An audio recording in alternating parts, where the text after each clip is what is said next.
हाय everyone.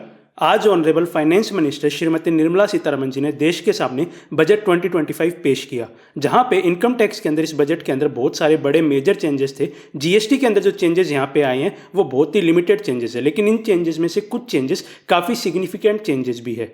आज की इस वीडियो के अंदर जो जीएसटी के अंदर चेंजेस प्रपोज किए गए हैं इस बजट के अंदर, उनका एक बर्ड्स आई व्यू हम लेंगे। डिटेल्ड डिस्कशन इन सभी चेंजेस के ऊपर हम आने वाली वीडियोस के अंदर करेंगे। तो डायरेक्टली हम हमारी स्क्रीन के ऊपर चलते हैं, फाइनेंस बिल के ऊपर चलते हैं। वहाँ पे जाके जीएसटी के जो चेंजेस हैं उन्हें एक एक करके हम समझते हैं। तो सबसे पहले जो पॉइंट 116 है वो बेसिकली बात करता है कि जो सेक्शन 2 है उसके अंदर क्या क्या चेंजेस आए हैं। जो आपका सेक्शन है डेफिनेशन का, उसके अंदर क्या क्या चेंजेस आए हैं। तो सबसे पहले जो क्लोज 61 है डेफिनेशंस का, जो आईएसडी की डेफिनेशन के रिगार्डिंग बात करता है, इनपुट सर्विस डिस्ट्रीब्यूटर की डेफिनेशन के रिगार्डिंग बात करता है, उसके अंदर यहाँ पे चेंजेस की बात कर रहे हैं। तो जैसा कि आपको ध्यान होगा कि पिछले दिनों जो आईएसडी के अंदर कुछ इंपॉर्टेंट चेंजेस किए गए थे, जिसके अंदर की आरसीएम को भी इंक्लूड किया गया था आईएसडी की डेफिनेशन के अंदर। तो उसके अंदर जो इंक्लूड किया गया था वो 9394 को तो इंक्लूड कर लिया गया था, मतलब जो सीजीएसटी एक्ट के सेक्शंस थे उन्हें तो इंक्लूड कर लिया गया था, जिसकी वजह से जो आरसीएम सप्लाईज थी इंट्रा स्टेट वाली वो तो इंक्लूड हो गई थी। लेकिन जो इंटर स्टेट सप्लाई के लिए जो आपको आईजीएसटी एक्ट के सेक्शन 54 और 53 जो इंक्लूड करने थे वो यहाँ पे इंक्लूड नहीं किए गए थे। तो उसी को inter state supply RCM supplies को भी इंक्लूड करने के लिए यहाँ पे जो 53 और 54 का भी यहाँ पे रेफरेंस दिया गया है। तो इसकी वजह से जो आपकी इंटर स्टेट आरसीएम सप्लाईज है वो भी आपके यहाँ पे आईएसडी के अंदर कवर हो रही है। तो सिमिलरली इसी की लाइंस के अंदर जो दूसरा चेंज यहाँ पे किया गया, जो सेक्शन 20 है आईएसडी का, जहाँ पे 9394 की बात थी वहीं पे 54 और 53 की बात की गई। जो सेक्शन 5 है आईजीएसटी एक्ट का, उसका भी यहाँ पे एडिशन किया गया। इसके बाद सेक्शन 2 के अंदर जो क्लोज 69 है, जो बेसिकली बात करता है लोकल अथॉरिटी की डेफिनेशन की, उसके अंदर भी चेंजेस किए गए। उसके अंदर एक तो वर्ड फंड को ऐड किया गया और उसके अंदर दो एक्सप्लेनेशन डाले गए, जिसके अंदर बताया गया कि लोकल फंड का क्या मतलब है और म्युनिसिपल फंड का क्या मतलब है। तो अगर आपको लोकल अथॉरिटी की डेफिनेशन इफेक्ट करती है तो आप एक बार ये डेफिनेशन देख सकते हैं कि यहाँ पे क्या चेंजेस आए लोकल अथॉरिटी की डेफिनेशन के अंदर। इसके बाद एक नया सेक्शन डाला गया है, जो एक नया क्लोज डाला गया है। क्लोज 116 के बाद एक नया क्लोज 116A डाला गया है। तो ये बेसिकली क्या है क्लोज 116 से, ये डिफाइन कर रहा है यूनिक आइडेंटिफिकेशन मार्किंग को। अब ये यूनिक आइडेंटिफिकेशन मार्किंग क्या है, तो एक नया सेक्शन गवर्नमेंट इंट्रोड्यूस करने की बात कर रही है, सेक्शन 148 है। तो ये जो सेक्शन 148 है गवर्नमेंट इंट्रोड्यूस करने की बात कर रही है, बेसिकली ये नोटिफिकेशन के थ्रू कुछ गुड्स बता सकती है, कुछ पर्सन या क्लास ऑफ पर्सन को बता सकती है कि जिन्हें इन सेक्शन की कंप्लायंस करनी होगी, सेक्शन 148 की कंप्लायंस करनी होगी। नोटिफिकेशन के थ्रू ये चीज़ बताई जाएगी कि किसके ऊपर ये अप्लाई करेगा। बेसिकली ये उन गुड्स या उन पर्सन को कवर करने के लिए जहाँ पे गवर्नमेंट को लग रहा है काफ़ी ज़्यादा टैक्स चोरी हो रही है। तो जहाँ पे टैक्स चोरी ज़्यादा हो रही है तो वहाँ पे कुछ सिस्टम बताएंगे जिसके अंदर जो गुड्स या पर्सन के ऊपर एक यूनिक मार्किंग कर देंगे, ये उसके रिगार्डिंग एक प्रॉपर सेक्शन आए। तो एक तरह से जो टैक्स की चोरी है उसको रोकने के लिए एक और स्टेप गवर्नमेंट यहाँ पे उठा रही है, एक यूनिक मार्किंग का सिस्टम यहाँ पे गवर्नमेंट लाने की बात कर रही है। तो ये एक नया सेक्शन यहाँ पे 148 इंट्रोड्यूस करने की बात की गई है। इस सेक्शन के ऊपर हम एक डिटेल डिस्कशन अलग से कर सकते हैं, जिसके अंदर हम इस पूरे सेक्शन को समझ सकते हैं कि एग्जैक्टली गवर्नमेंट क्या करने की बात कर रही है, किस तरह से यहाँ पे टैक्स चोरी रुकेगी या क्या प्रोसेस इसके अंदर पूरा दिया हुआ है। तो ये जो नया सेक्शन 148 है यहाँ पे लाया गया है, तो उसी के अंदर एक वर्ड है यहाँ पे यूनिक आइडेंटिफिकेशन मार्किंग। तो इसी यूनिक आइडेंटिफिकेशन मार्किंग को गवर्नमेंट यहाँ पे डिफाइन कर रही है कि इस यूनिक आइडेंटिफिकेशन मार्किंग का मतलब क्या है। जो सेक्शन 148 के सबसेक्शन 2 के अंदर लिखा हुआ है, जो क्लोज बी के अंदर लिखा हुआ है, वो यहाँ पे यूनिक आइडेंटिफिकेशन मार्किंग का मतलब है। और या फिर कुछ अलग चीज़ें जिन्हें आप चेंज नहीं कर सकते, उन सब चीज़ों को भी यहाँ पे यूनिक आइडेंटिफिकेशन मार्किंग की डेफिनेशन के अंदर डाला गया है। इसी यूनिक आइडेंटिफिकेशन मार्किंग वाले क्लोज को इफेक्ट में लाने के लिए गवर्नमेंट ने जो आपका पेनल्टी का सेक्शन है, सेक्शन 122, उसके अंदर भी एक नया 122B ऐड करने की बात की है कि अगर आप सेक्शन 148A की कंप्लायंस नहीं करते हो, यूनिक आइडेंटिफिकेशन मार्किंग वाली बात यहाँ पे नहीं होती है, कॉन्ट्रावेंशन होता है, तो यहाँ पे पेनल्टी की भी बात कर रहे हैं कि कितनी पेनल्टी आपके ऊपर लगाई जा सकती है। तो एक तरह से एक पेनल्टी भी ऐड की गई है यूनिक आइडेंटिफिकेशन मार्किंग के प्रोविजन के रिगार्डिंग, तो इसका भी आपको ध्यान रखना है। इसके बाद जो अगले चेंजेस किए जा रहे हैं वो सेक्शन 12 और सेक्शन 13 के अंदर किए जा रहे हैं। जो सबसेक्शन 4 है वहाँ पे ये चेंजेस किए जा रहे हैं। बेसिकली जो आपका टाइम ऑफ सप्लाई की बात करता है वाउचर से रिलेटेड, उन्हें यहाँ पे ओमिट किया जा रहा है। जो वाउचर्स को रिलेटेड जो आपकी 55th जीएसटी काउंसिल मीटिंग के अंदर सारा डिस्कशन हुआ, सारे यहाँ पे सर्कुलर आए, उसी की कंटिन्यूएशन के अंदर यहाँ पे जो डेफिनेशन है, जो वाउचर का टाइम ऑफ सप्लाई है, उसे यहाँ पे ओमिट करने की बात की जा रही है सेक्शन 12 और 13 में से, जो आपके टाइम ऑफ सप्लाई के सेक्शंस है। इसके बाद जो सबसे ज़्यादा बात हो रही है जिस चेंज के बारे में, जिसकी काफ़ी टाइम से काफ़ी ज़्यादा चर्चा हो रही थी, जो आपका सेक्शन 17(5) है, जो आपका सफारी रिट्रीट का जजमेंट आया था, जिसे नलीफाई करने की बात की जा रही है। तो जहाँ पे प्लांट और मशीनरी लिखा हुआ था, उसे गवर्नमेंट रेट्रोस्पेक्टिव इफेक्ट से 1 जुलाई 2017 से प्लांट एंड मशीनरी करने की यहाँ पे बात कर रही है। सिर्फ गवर्नमेंट यहाँ तक नहीं रुकी कि प्लांट और मशीनरी को प्लांट एंड मशीनरी कर दिया, इसके बाद गवर्नमेंट एक एक्सप्लेनेशन और डालने की बात कर रही है कि हम एक नए एक्सप्लेनेशन 2 यहाँ पे डालेंगे। इस एक्सप्लेनेशन के थ्रू गवर्नमेंट कहती है कि अगर कोर्ट का कोई भी जजमेंट, डिक्री या ऑर्डर आ चुका है तो उन सभी को ये नलीफाई करता है, उसका यहाँ पे कोई इफेक्ट नहीं होगा, हम प्लांट एंड मशीनरी यहाँ पे पढ़ेंगे। तो जो आपका सुप्रीम कोर्ट का जजमेंट आया सफारी रिट्रीट को, उसको यहाँ पे पूरी तरह से नलीफाई कर दिया इस एक्सप्लेनेशन को यहाँ पे डालते हुए।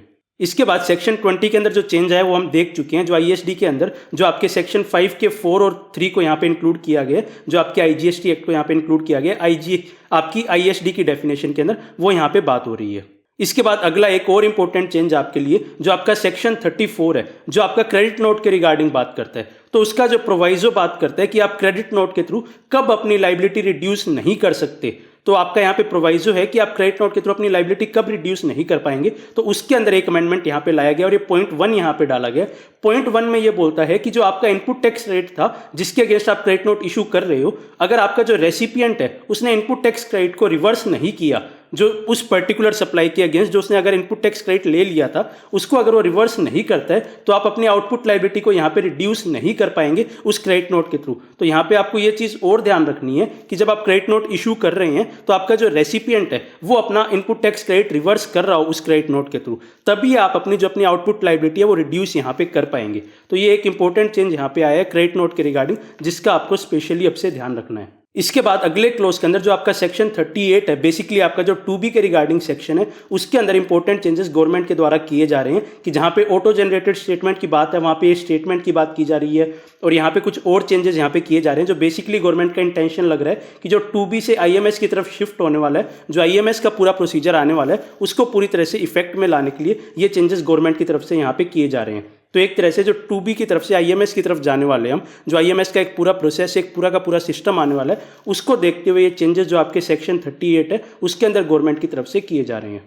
इसके बाद अगले क्लोज में जो आपका सेक्शन 39 है, GSTR 3B का सेक्शन है, उसके अंदर एक वर्ड इंसर्ट करने की यहाँ पे बात की जा रही है, जो विद इन सच टाइम लिखा है, उसके बाद वो लिखते हैं कि and subject to such condition and restriction. ये वर्ड यहाँ पे वो ऐड करेंगे। क्या ऐड करेंगे? And subject to such condition and restriction को यहाँ पे ऐड करने की बात की जा रही है। तो हो सकता है कुछ कंडीशन रेस्ट्रिक्शन के बारे में बात की जाए, लेकिन ये सीधा का सीधा इसके बाद होता है कि प्रिस्क्राइब्ड। तो हो सकता है गवर्नमेंट कुछ सब्जेक्ट टू सर्टेन कंडीशन या रेस्ट्रिक्शन जो गवर्नमेंट प्रिस्क्राइब करे, वो आपके 3B के अंदर कुछ यहाँ पे कंडीशन और रेस्ट्रिक्शंस आ सकती है। उसके रिगार्डिंग अगर कोई रूल्स के अंदर अब चेंजेस आते हैं आगे आते हुए, तो उसके बारे में हमें इसके बारे में कंप्लीट क्लैरिटी उनके थ्रू मिलेगी।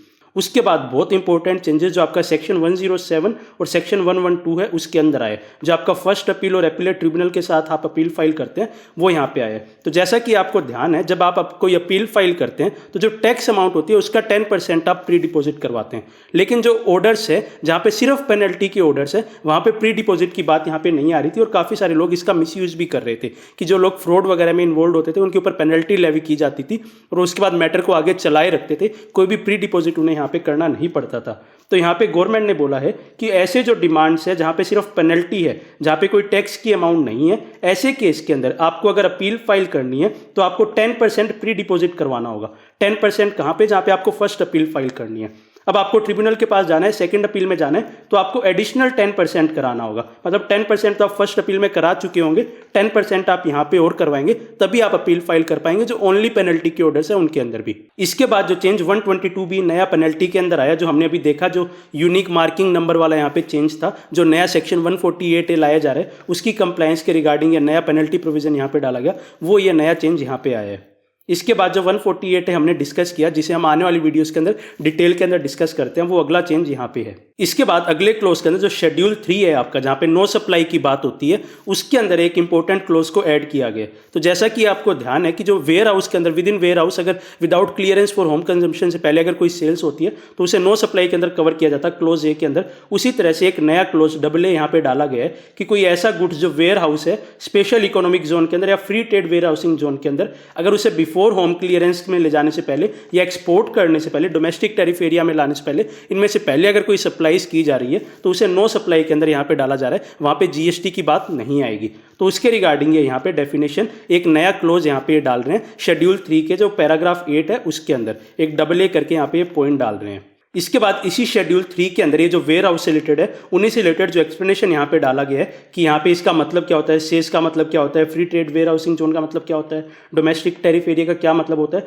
तो वो आपका जो सेज एक्ट के अंदर मतलब दिया हुआ है वही मतलब यहाँ पे लिया जाएगा। तो ये एक्सप्लेनेशन इसके लिए डाला गया, जो नया ऊपर क्लोज आया है AA पॉइंट यहाँ पे आया है उसके रिगार्डिंग यहाँ पे पॉइंट डाला गया, एक्सप्लेनेशन यहाँ पे ऐड किया गया। इसके बाद एक और इंपॉर्टेंट बात है यहाँ पे डाल देते हैं कि आपको कोई भी रिफंड ग्रांट नहीं किया जाएगा, जो यहाँ पे AA डाला गया है, जहाँ पे आपने अगर कोई सेस के वेयर उसके अंदर कोई सप्लाईज कर दी, उसकी वजह से आपके ऊपर कोई टैक्स नहीं लगेगा, कोई सप्लाई नहीं बनेगी, तो उसकी वजह से अगर आपको कोई टैक्स पे नहीं करना था, आपने टैक्स पे कर दिया और अब चाह रहे हो कि आपको उसका रिफंड मिल जाए, तो ऐसा कुछ भी नहीं होगा, आपको कोई भी रिफंड ग्रांट नहीं किया जाएगा अगर आप ऑलरेडी टैक्स पे कर चुके हो तो आई होप ये जो बजट 2025 के अंदर जो जीएसटी के अंदर चेंजेस आए हैं उनका जो एक बर्ड्स आई व्यू हमने लेने की कोशिश की है, उसके थ्रू आपको बेसिकली समझ आया होगा कि मेजरली चेंजेस कहाँ आए हैं और किस तरह के चेंजेस यहाँ पे आए हैं। इन सभी चेंजेस के रिगार्डिंग एक डिटेल डिस्कशन हम आने वाली वीडियोज़ के अंदर इस चैनल के ऊपर कर सकते हैं। तो आई होप आपको जो चेंजेस जीएसटी के अंदर आए हैं उनके रिगार्डिंग एक क्लैरिटी मिली होगी, उनके बारे में पता लगा होगा कि क्या क्या चेंजेस जीएसटी के अंदर यहाँ पे बजट के थ्रू आए हैं।